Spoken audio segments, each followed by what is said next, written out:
कहीं ये हमास के तो नहीं, कहीं ये हमास के लिए काम तो नहीं कर रहे हैं। ये क्या करने लग गए हैं? अपना नाम करने के लिए, अपना खुद गर्जी के लिए। क्या ये देश को भी दांव पे लगाना चाह रहा है? हम यही मांगते हैं कि इसका सही तरीके से नेशनल सिक्योरिटी काउंसिल वाले इनका जांच पड़ताल कराइए, सवाल कीजिए उन्हें। ये आज हम सब नागरिकों का सुरक्षा की बात है।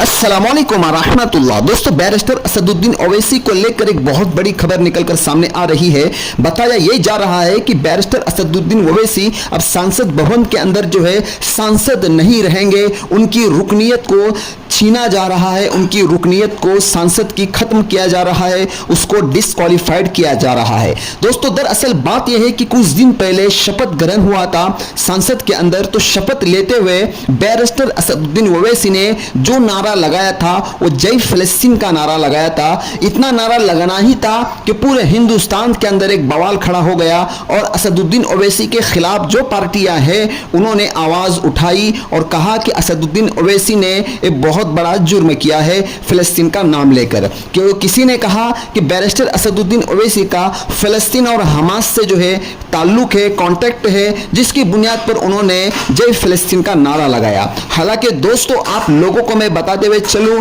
कि संसद के अंदर और भी जो संसद भवन के अंदर और भी जो सांसद थे उन्होंने भी नारे लगाए थे। किसी ने हिंदू राष्ट्र बनाने का नारा लगाया था, किसी ने कुछ, लेकिन किसी पर जो है तनकीद नहीं हुई, किसी को निशाना नहीं बनाया गया। सिर्फ और सिर्फ बैरिस्टर असदुद्दीन ओवैसी को निशाना बनाया जा रहा है।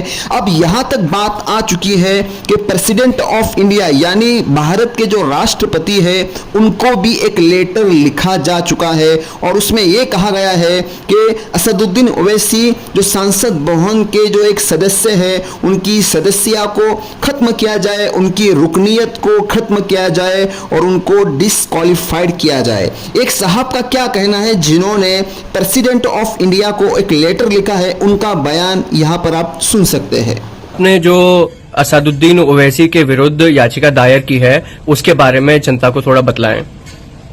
कल 18वीं लोकसभा के नवनिर्वाचित सदस्यों ने शपथ लिया। हैदराबाद से निर्वाचित असदुद्दीन ओवैसी साहब ने भी कल शपथ लिया और शपथ लेने के ठीक बाद उसी स्टेज से उन्होंने जय फिलिस्तीन का नारा लगाया। जय फिलिस्तीन का नारा उस मन से लगाना यह साबित करता है कि वो कहीं न कहीं से विदेशी शक्तियों से मिले हुए हैं और उस राज्य के प्रति उनका समन्वय है, उनका झुकाव है। भारतीय संविधान का अनुच्छेद 102 में साफ लिखा है कि जो व्यक्ति इन एलिजेंस और एडियरेंस जो फॉरेन स्टेट होगा वो अयोग्य माना जाएगा, डिस्क्वालीफाई माना जाएगा। और ये बहुत सीरियस मामला है, पूरे देश को झकझोर कर रख दिया है। क्योंकि यहाँ का एक सांसद किसी विदेशी शक्तियों से मिला हो, उनके प्रति उनकी श्रद्धा हो, ये बात यहाँ बर्दाश्त नहीं हो सकती है।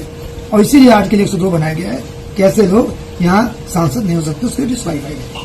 कल मैंने राष्ट्रपति महोदया को एक याचिका दायर की है उनके समक्ष और उसमें साफ साफ लिखा है कि आर्टिकल 102 के तहत ओवैसी जी को डिस्क्वालीफाई किया जाए और उसके लिए 103 में मामला इलेक्शन कमीशन में भेजा जाए, उनकी रिपोर्ट मंगाई जाए और मामला इस समय माननीय राष्ट्रपति महोदया के पास विचाराधीन है।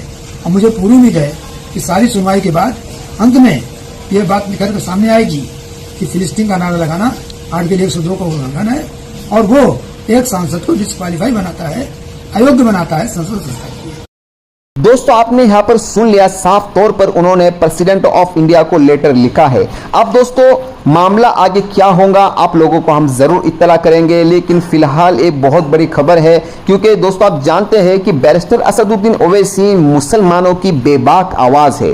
संसद भवन के अंदर मुसलमानों के मुद्दों को लेकर गरजने वाले बैरिस्टर असदुद्दीन ओवैसी थोड़ी सी मुसीबत में घिरे हुए दिखाई दे रहे हैं।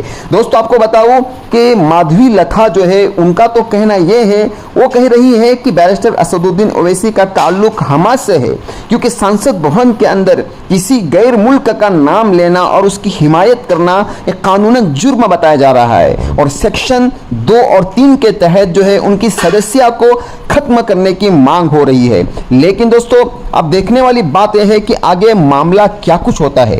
बैरिस्टर असदुद्दीन ओवैसी का भी उस पर एक छोटा सा बयान आया है, उसको भी मैं लास्ट में अभी लगा रहा हूं, अब उसको जरूर सुने और दुआ करें बैरिस्टर असदुद्दीन ओवैसी के लिए, क्योंकि मुसलमानों के मुद्दों को लेकर और मजलूमों की मुद्दों को लेकर और हिंदुस्तान के संविधान को लेकर बैरिस्टर असदुद्दीन की सोच जो है बहुत ऊंची है। वो हिंदुस्तान के संविधान को बचाने का काम करते हैं, वो मुसलमानों को और इसी तरीके से हिंदुस्तान के जो है मजलूम जो लोग हैं उनकी आवाज़ को उठाते हैं।